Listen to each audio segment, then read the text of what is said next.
Sinisisi po ngayon sa Dolomite Beach ng Duterte admin ang baha doon sa Maynila.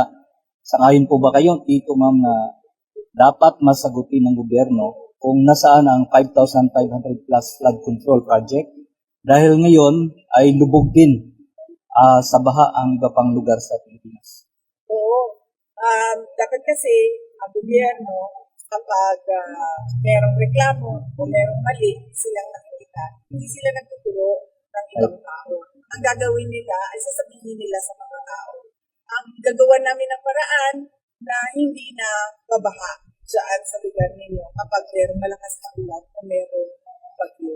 Ganon ang tamang governance at ganon ang tamang pagpapatakbo ng gobyerno. Hindi yung kapag merong nakita mali ay magtuturo ng ibang rason o magtuturo ng